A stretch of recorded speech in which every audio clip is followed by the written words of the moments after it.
Olá, sejam muito bem-vindos! Todos nós, sem exceção, passamos por tempestades na vida, não é verdade? A grande questão é como a gente navega por elas. Hoje vamos buscar algumas pistas, algumas respostas, em 4 textos antigos que, quando a gente olha para eles juntos, formam um guia fascinante sobre como superar crises. E essa aqui é a pergunta central, a que vai nos acompanhar nessa jornada.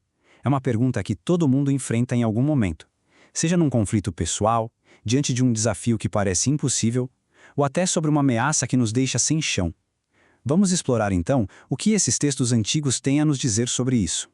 Bom, nossa primeira parada é no livro de Gênesis. Aqui a crise é muito pessoal, é sobre relacionamento. A tempestade, nesse caso, não vem de fora. Ela é interna, nascida de uma traição antiga e da possibilidade de, talvez, consertar os laços de uma família quebrada. A situação aqui é de uma tensão altíssima. Imagina a cena. José, que agora é um homem poderoso no Egito, arma um teste para seus irmãos. Sim, os mesmos que o venderam como escravo anos atrás. Ele precisa saber se eles mudaram. A armadilha está pronta e o que está em jogo é nada menos que a liberdade do irmão mais novo. E aqui chegamos no ponto alto da história, no clímax emocional. Judá, o mesmo irmão que teve a ideia de vender José, agora se oferece para virar escravo no lugar de Benjamim. É um ato de sacrifício gigantesco que mostra uma transformação moral profunda. Um contraste, absurdo com o que ele fez no passado. E o ponto-chave aqui é esse. A solução não veio de uma força externa, veio de dentro. Foi a coragem moral do Judá que finalmente quebrou aquele ciclo de traição. Nesse caso, o guia no meio da tempestade foi a própria capacidade humana de mudar, de perdoar, e foi isso que, no fim, levou à reconciliação da família. Certo? Agora vamos sair de uma crise interna e olhar para crises externas. Sabe, aquelas que parecem totalmente fora do nosso controle. E para isso, a gente vai para o livro de Mateus, onde os desafios são bem físicos e, à primeira vista, impossíveis de resolver. Primeiro, vamos entender a dimensão do problema. Imagine só, uma multidão de 5.000 homens. E isso sem contar as mulheres e as crianças, todos num lugar isolado, com fome. A logística disso é um verdadeiro... Agora, olha o contraste. Diante dessa necessidade gigantesca, os recursos disponíveis são, isso aí, 5 pães e 2 peixes. É uma situação que grita impossível. É o cenário clássico de uma crise física, uma necessidade enorme contra a falta quase total de meios. E logo depois vem outra crise, uma tempestade violenta no meio do mar. Essa sequência de eventos é quase um resumo do que é um teste de fé. Pedro age com base na confiança e consegue o impossível. Mas aí, no momento em que o foco dele muda da ordem para a tempestade, para o medo, ele afunda. O guia aqui, então, é a fé direta, mesmo diante de uma ameaça de morte. Mudando de cenário de novo, vamos para uma crise existencial. Aquela sensação de estar completamente cercado, de lutar pela própria vida. O Salmo 18 descreve exatamente esse sentimento, de estar sob um ataque esmagador. A linguagem aqui já dá o tom, né?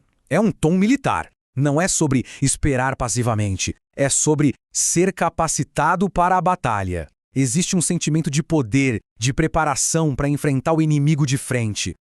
E este verso reforça a ideia de vitória total.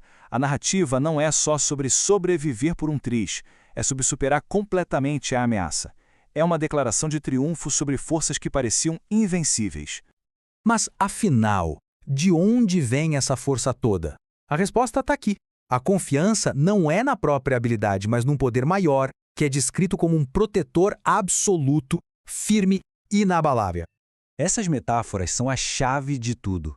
Rocha, fortaleza, escudo, cada palavra pinta a imagem de uma segurança impenetrável. O guia para atravessar essa batalha existencial, nos momentos em que a gente se sente totalmente sobrecarregado, é a confiança total numa fonte de força externa que é vista como um refúgio absoluto. Ok, então nós já vimos uma crise de relacionamento, uma crise física e uma existencial.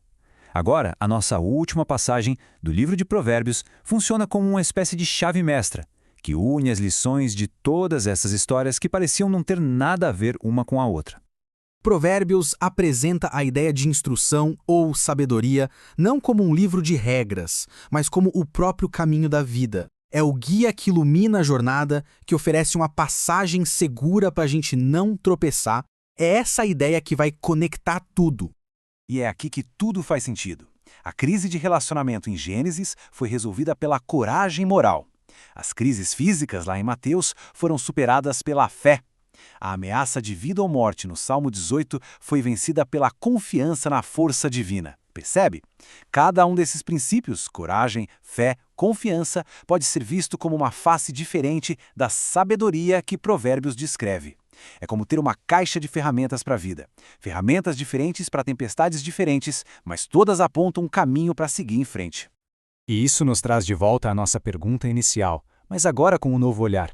Nós vimos crises diferentes e guias diferentes. A coragem moral para curar relações, a fé para encarar o impossível e a confiança numa força maior para resistir. Todas são, de certa forma, sabedoria em ação. Então a questão que fica para reflexão é, quando o caminho à frente não está nada claro, a que guia uma pessoa se apega?